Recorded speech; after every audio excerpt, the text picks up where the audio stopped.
last thing the men behind the curtain want is a conscious, informed public capable of critical thinking, which is why a continually fraudulent zeitgeist is output via religion, the mass media, and the educational system.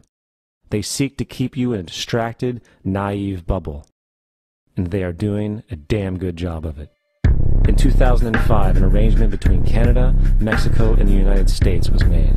This arrangement, unannounced to the public, unregulated by Congress, merges the United States, Mexico, and Canada into one entity, erasing all borders.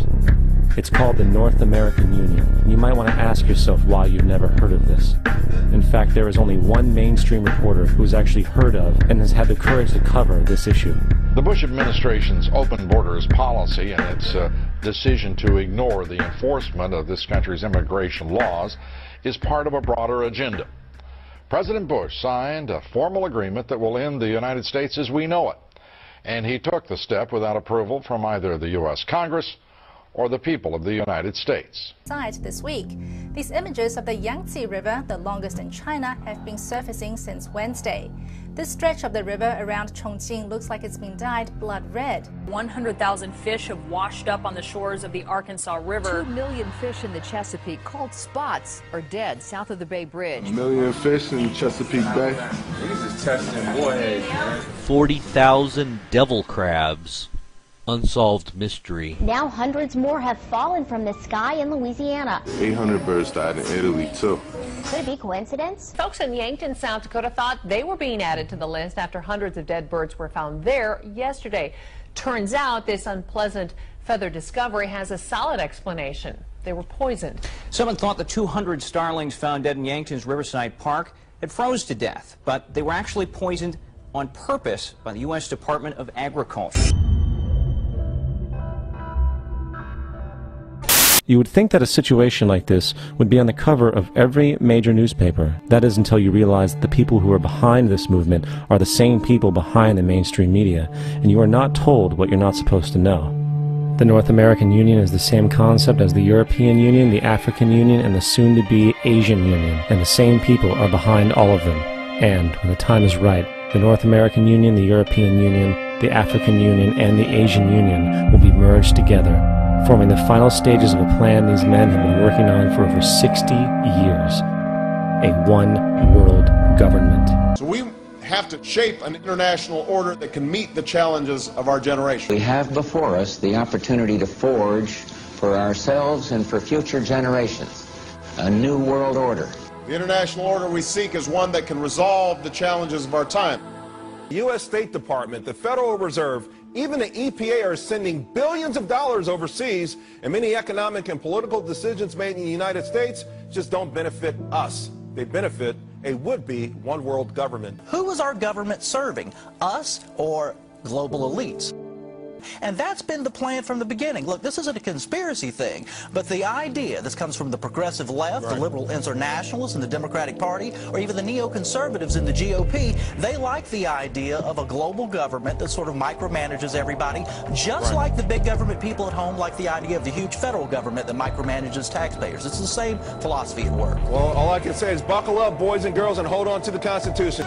In this new century, Americans and Europeans alike will be required to do more, not less. Partnership and cooperation among nations is not a choice.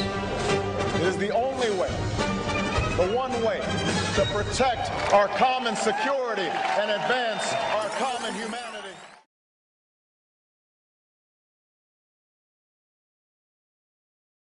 Shape an international order. A new world order. Look, this isn't a conspiracy thing. They like the idea of a global government that sort of micromanages everybody. Good evening, everybody. President Obama and British Prime Minister Gordon today calling for a new world order to tackle our global economic crisis. There is a global meltdown coming. It is a global depression, and one world currency and one world financial system is the end game. What are the ultimate goals here? So the ultimate goal is to get everybody in this world chipped with the RFID chip, and have all money be on those chips and everything on those chips. And if anybody wants to protest what we do or violate what we want, we just turn off the chip. That's right, microchipped. In 2005, Congress, under the pretense of immigration control and the so-called War on Terrorism, passed the Real ID Act, under which it is projected by May 2008, you will be required to carry around a federal identification card, which includes on it a scannable barcode with your personal information. However, this barcode is only an intermediary step before the card is equipped with a VeriChip RFID tracking module, which will use radio frequencies to track your every move on the planet. If this sounds foreign to you, please note that the RFID tracking chip is already in all new American passports.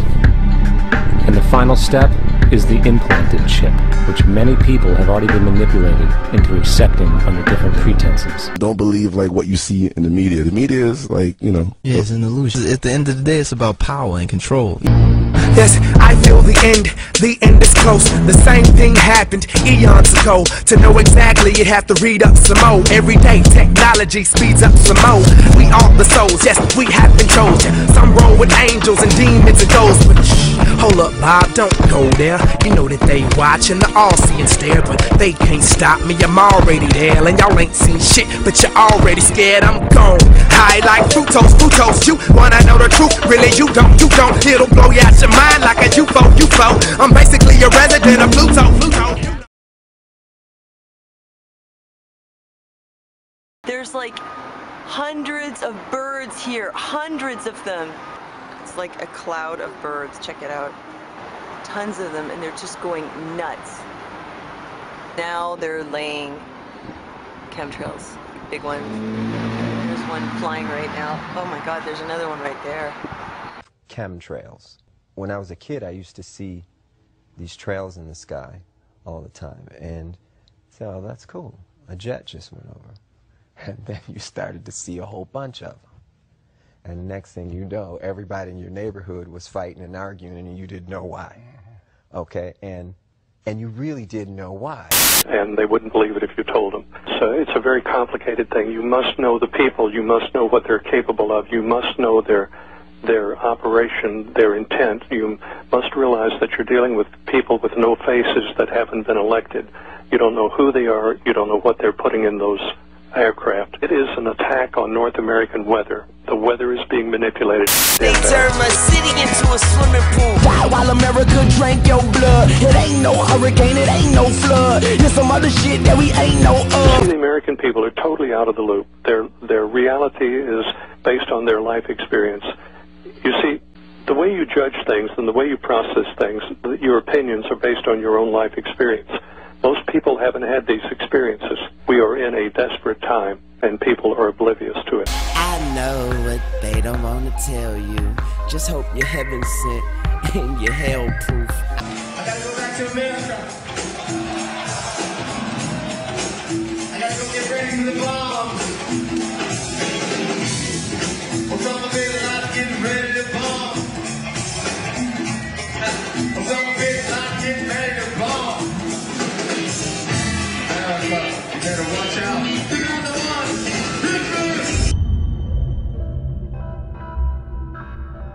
Keep worshiping towers while the clock keeps handing y'all hours. But pucker up because the truth gets sour. In the end, everybody will be locked into a monitored control grid where every single action you perform is documented. And if you get out of line, they can just turn off your chip, for at that point in time, every single aspect of society will revolve around interactions with the chips. This is the picture that is painted for the future if you open your eyes to see it. A centralized one-world economy where everyone's moves and everyone's transactions are tracked and monitored, all rights removed.